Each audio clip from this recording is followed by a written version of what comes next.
try to make your dreams come true, Betty.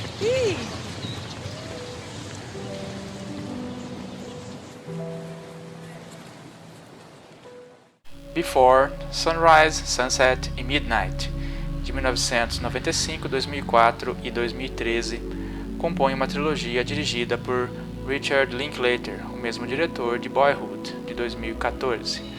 O sucesso de crítica de Before, focado no signo temático do drama de um casal, está intimamente ligado à coerência que o diretor manteve no intervalo de 18 anos de produção, sobretudo com o mesmo casal de atores, Ethan Hawke e Julie Delpy.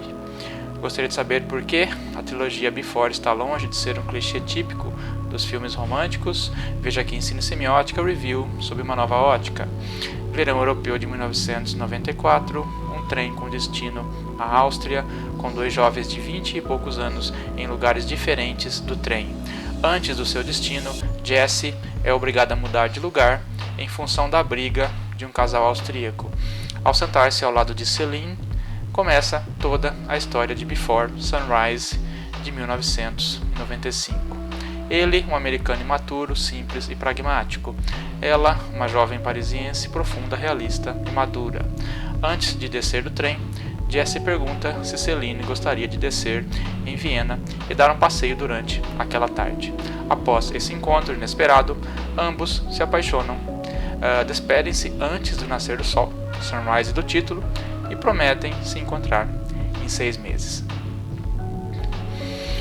Com recursos simples de câmera na mão e plano sequência com diálogos longos, ora simples, ora complexos, ora tolos, o filme de 1995 gerou uma continuação em 2004, 9 anos após o primeiro filme.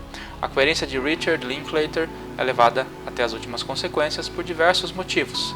Mantém-se a cronologia do filme, cujos diálogos e cenas se passam em um dia comum, quase no mesmo tempo cronológico do filme, ao mesmo tempo em que o intervalo de 9 anos para o segundo filme marca mudanças na vida dos personagens, que são reveladas nos diálogos de Before Sunset, de 2004.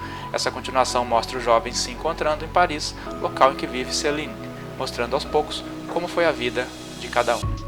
A química entre os atores Ethan Hawke e Julie Delpy é algo extraordinário. Jesse funciona como o wingman de Celine. Ela é sempre mais complexa, filosófica. Ele é sempre mais otimista e sonhador. Após o encontro de ambos no primeiro filme e a passagem de 9 anos, Jesse, ao não encontrá-la nesse intervalo, resolve escrever um livro sobre o seu primeiro encontro com ela, o qual se torna um best-seller. Após o segundo filme, em decorrência do encontro de ambos em um evento do best-seller de Jesse, a história abre espaço para um terceiro filme. Assim, Before Midnight, de 2013, se passa na Grécia, aprofunda os conflitos do casal nessa região do Mediterrâneo e fecha com maturidade os 18 anos de intervalo das 3 produções da famosa trilogia Linklater. Este mesmo diretor, responsável por outra produção com intervalo realista de 10 anos, chamada Boyhood, de 2014. Assim como os personagens ganham maturidade na ficção, na vida real também é perceptível como as atuações também vão ganhando profundidade, até o casal de atores chegar de fato na meia-idade. Tinham aproximadamente 25 anos em 1995 e terminam a trilogia como quarentões. As 2 primeiras produções têm um ar de filme independente, uma vez que sua proposta é focada nos diálogos e passeios de Jess e Celine por Viena e Paris. Por outro lado, a terceira produção é mais madura, sobretudo em termos técnicos, uma vez que aparecem outros atores coadjuvantes, fato que não havia nas 2 primeiras produções. De fato, a trilogia difere de outras produções de romance, drama ou comédia romântica, pois essas instâncias do enredo se alteram conforme a vida do casal evolui, de forma que os diálogos também flutuam entre as risadas fáceis de piadas bobas até discussões homéricas que marcam as decisões que terão de tomar frente à sua vida pessoal e profissional. Em suma, Before é uma produção premiadíssima e inspiradora. É ganhadora de prêmios e críticas com notas altíssimas para produções desse gênero, acima de 85 no Metascore.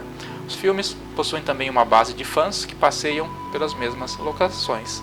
Caso queiram maratonar, é uma boa dica para o filme com discussões profundas sobre estilos de vida diferentes em locações que marcam locais-chave da Europa, sobre decisões marcadas pelo signo do tempo e da inevitabilidade dos desgastes das relações humanas e discussões acerca da morte. Cinesemiótica Review, sob uma nova ótica. Man he's looking at. And the other character is the opposite. A middle-aged housewife with a categorical, exacting memory of every face she's ever seen. So she lives in a big city, but to her, it's a small town, right? Like a taxi drives past and she thinks, oh, that's the driver who dropped me off at Place des Vosges 3 Christmases ago.